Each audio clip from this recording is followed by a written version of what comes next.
Abres los ojos bruscamente. Es de noche y estás en medio de un bosque, descalzo y desorientado. El viento se vuelve cada vez más agresivo, transformando los pinos en gigantes que te rodean, sepultándote bajo sus ramas.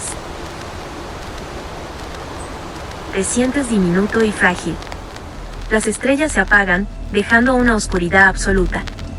El miedo te impulsa a correr, pero las agujas de los pinos perforan tu piel con cada paso. El dolor es insoportable, pero no te detienes. Sientes que algo te persigue, su respiración agitada y pisadas cada vez más cerca. Los gritos estremecedores llenan el aire. Miras hacia atrás, pero no ves nada. Al girarte de nuevo, el silencio sepulcral te envuelve. En la penumbra, ves una aura negra y opaca que envuelve tu cuerpo. Tu alma se une a la oscuridad, revelando tu verdadera naturaleza. Todo se tiñe de rojo. Tu piel y ropa están manchadas de sangre, que cae de tus manos sobre el cadáver inmóvil junto a ti. Comprendes la aterradora verdad, nadie te perseguía. Estabas huyendo de ti mismo. El monstruo siempre has sido tú.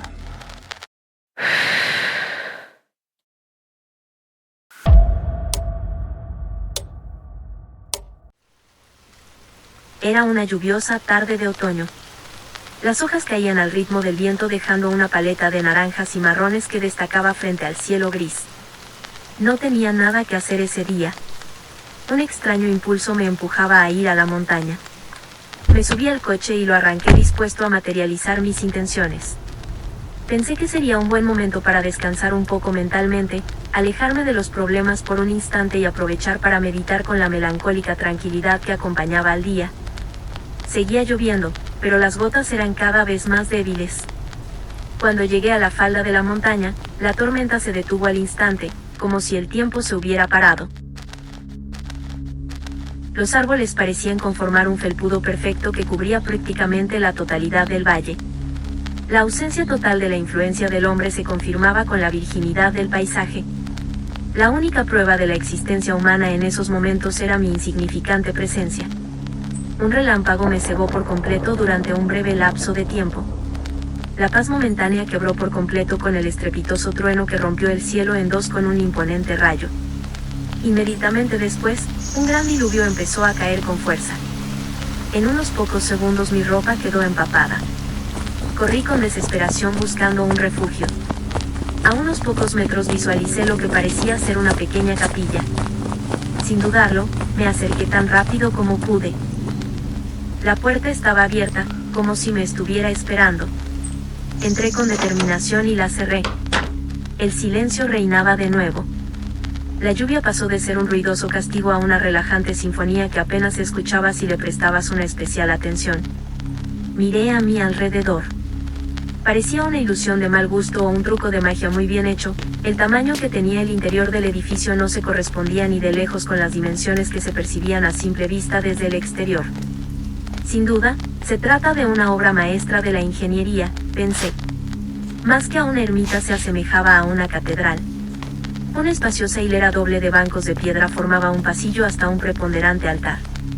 Miré hacia las paredes. Me sorprendió no ver ningún tipo de simbología religiosa, ni cruces, ni cristos, ni vírgenes. Examiné el techo y entonces vi un emblema que resaltaba por sus coloraciones de oro y plata. Era una majestuosa serpiente que formaba un círculo comiéndose su cola. De nuevo, sentí un impulso incontrolable de bajar y, casi sin darme cuenta, ya estaba pisando el último escalón.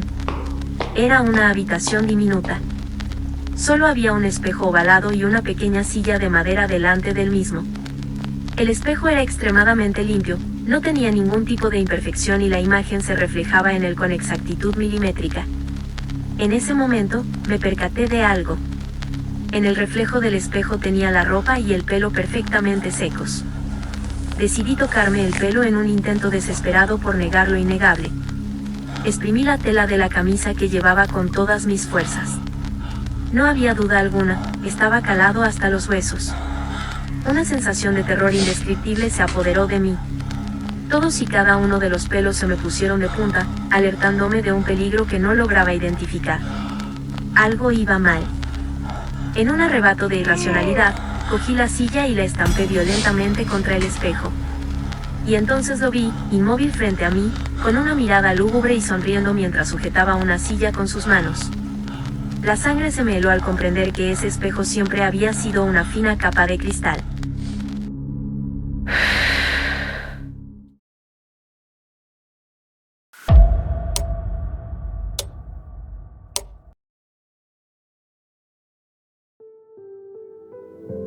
Otto era un hombre de mediana edad, alto, de tez blanca, con pelo oscuro y ojos azules. Delgado, lucía una larga cabellera que le llegaba hasta los hombros. Tenía un hermano a quien odiaba con todas sus fuerzas.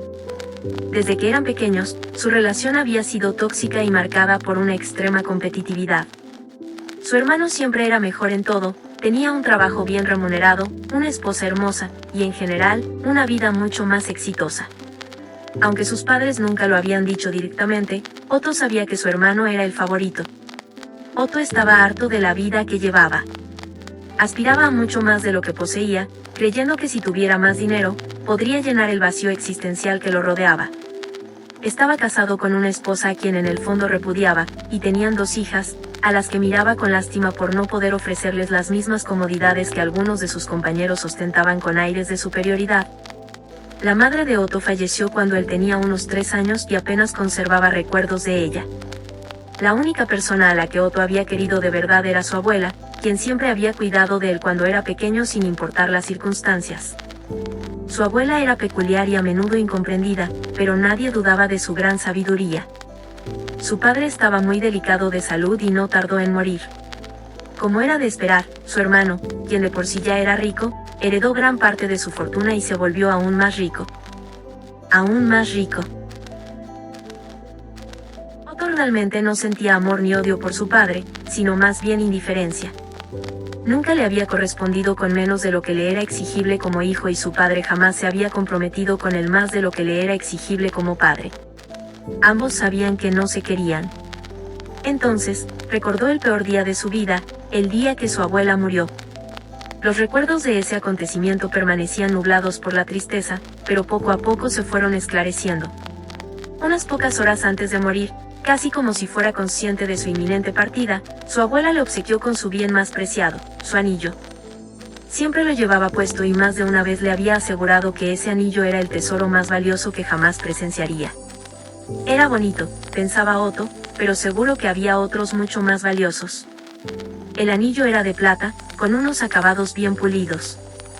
Destacaba por tener incrustado un gran ópalo negro, rodeado por una serpiente que lo envolvía formando una circunferencia perfecta.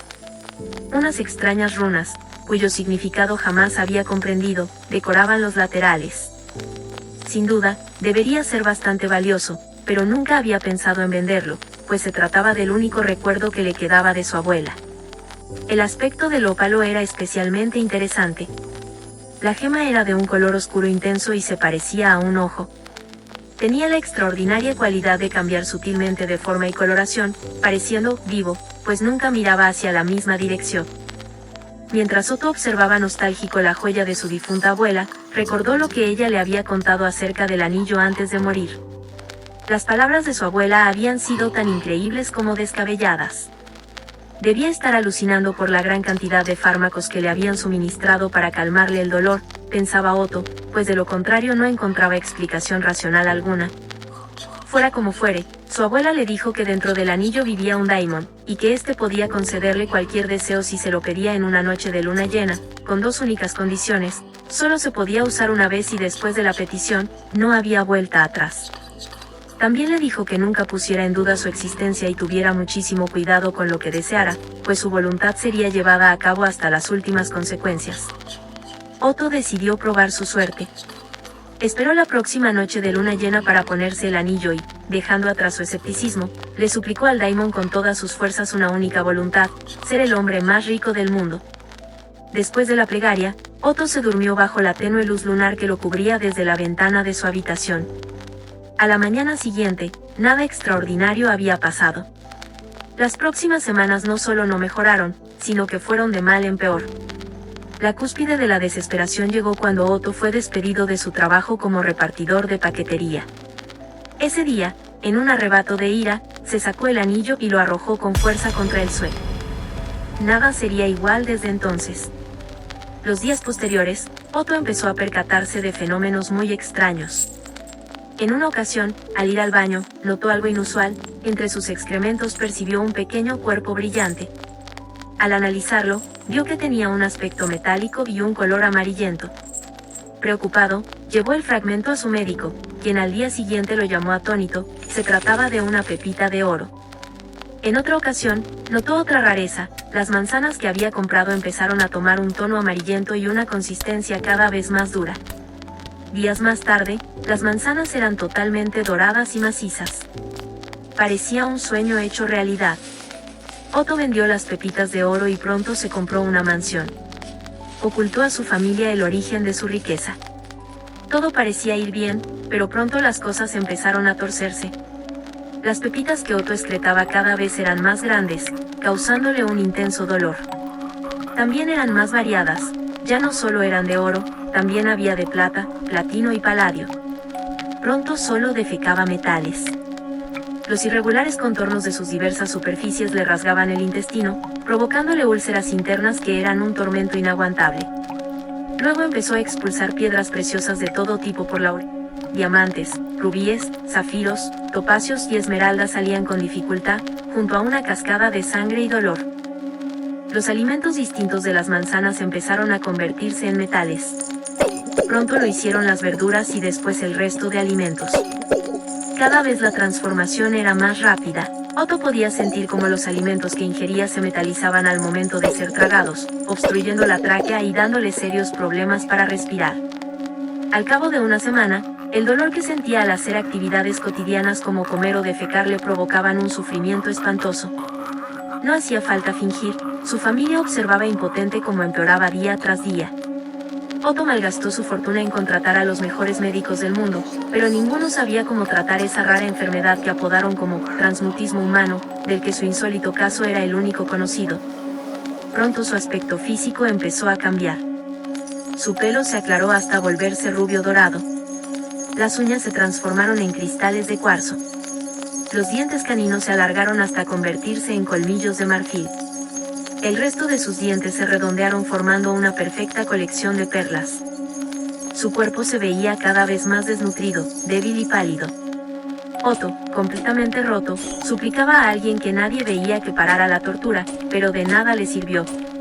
Las lágrimas que derramaba descendían en forma de hermosos diamantes. Un iris azul intenso se extendió por su esclerótica hasta que ni el más mínimo atisbo de blanco era visible.